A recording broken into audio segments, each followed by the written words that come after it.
নমস্কার বন্ধুরা, 7 দফায় রাজ্যে শুরু হতে চলেছে 2024 সালের লোকসভা ভোট, যেখানে পশ্চিমবঙ্গের লোকসভা সিটের সংখ্যা রয়েছে 42টি।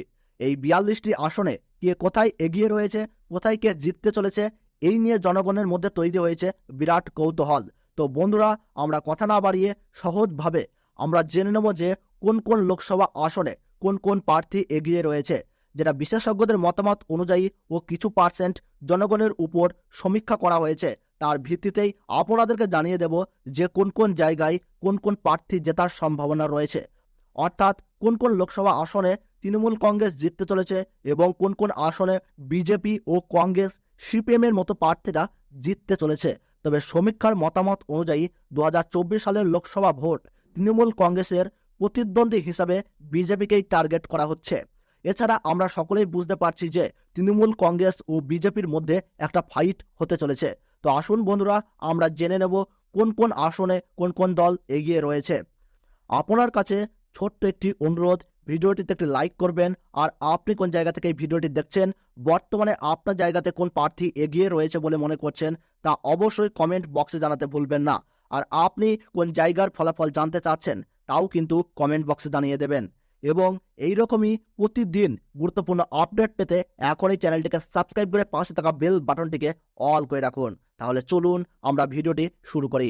এ রাজ্যের 42টা লোকসভা আসনের সমীক্ষার ফলাফল। তবে সমীক্ষা থেকে জয় পরাজয়ের একটা আন্দাজ মাত্র মিলতে পারে, কারণ গণতন্ত্রে জনগণই শেষ কথা বলেন। আর এক সপ্তাহ বাকি লোকসভা নির্বাচনের ভোট গ্রহণে।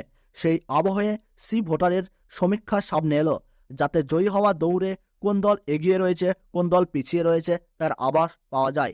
তমলুক, দমদম, হাওড়া, মথুরাপুর এবং মেদিনীপুর কেন্দ্রে কোন কোন দলের প্রার্থী জয়ী হওয়ার দৌড়ে এগিয়ে রয়েছেন সমীক্ষায়, তা দেখে নেওয়া যাক। তমলুকে তৃণমূলের প্রার্থী দেবাংশু ভট্টাচার্য, বিজেপির প্রার্থী রয়েছে কলকাতা হাইকোর্টের প্রাক্তন বিচারপতি অভিজিৎ গঙ্গোপাধ্যায়, সিপিএম এর প্রার্থী সায়ন বন্দ্যোপাধ্যায়। ভোটার সমীক্ষা বলছে তমলুকে বিজেপি প্রার্থী অভিজিৎ গঙ্গোপাধ্যায় সম্ভাব্য জয়ী হতে চলেছে। আগামী 25শে মে ষষ্ঠ দফায় এই ভোট গ্রহণ তমলুকে রয়েছে। দমদমেও জমজমাট ত্রিমুখী লড়াই এবার, সেখানে সপ্তম দফায় 1 জুন ভোট গ্রহণ। দমদমে তৃণমূলের প্রার্থী সৌগত রায়, বিজেপি ভদ্রশীল দত্ত এবং সিপিএম প্রার্থী সুজন চক্রবর্তী। সমীক্ষা বলছে দমদমে সম্ভাব্য জয়ী সৌগত, তবে 1% সুইং হলেই ফলাফল পাল্টে যেতে পারে। হাওড়ায় তৃণমূলের প্রার্থী পোষণ বন্দ্যোপাধ্যায়, বিজেপির প্রার্থী সেখানে রয়েছে রথীন চক্রবর্তী এবং সিপিএম এর প্রার্থী সব্যসাচী চট্টোপাধ্যায়। আগামী 20 মে পঞ্চম দফায় ভোট গ্রহণ হাওড়ায়। ভোটারের সমীক্ষা বলছে পোষণের দিকেই ঝুঁকে রয়েছে জনগণের রায়, অর্থাৎ ভোটারের সমীক্ষা বলছে হাওড়ায় জিততে চলেছে তৃণমূল প্রার্থী পোষণ বন্দ্যোপাধ্যায়।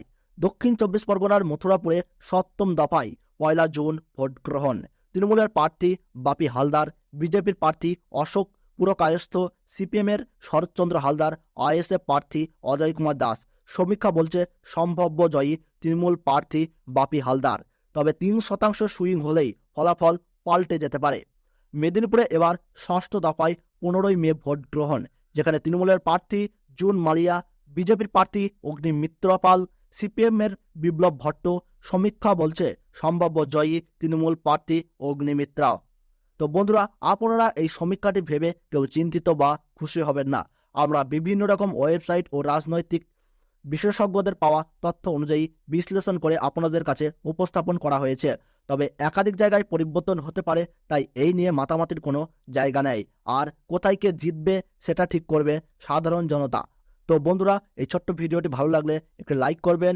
আপনার জেলার নামটি আর বর্তমানে আপনি কোন জেলার সমীক্ষায় ফলাফল জানতে চাচ্ছেন তা আমাদের কমেন্ট বক্সে কমেন্ট করে জানাতে ভুলবেন না। এবং চ্যানেলটিতে নতুন দর্শক হয়ে থাকলে এই ধরনের সঠিক আপডেট পেতে এখনই চ্যানেলটি সাবস্ক্রাইব করে পাশে থাকা বেল বাটনটি অল করে রেখে দেবেন।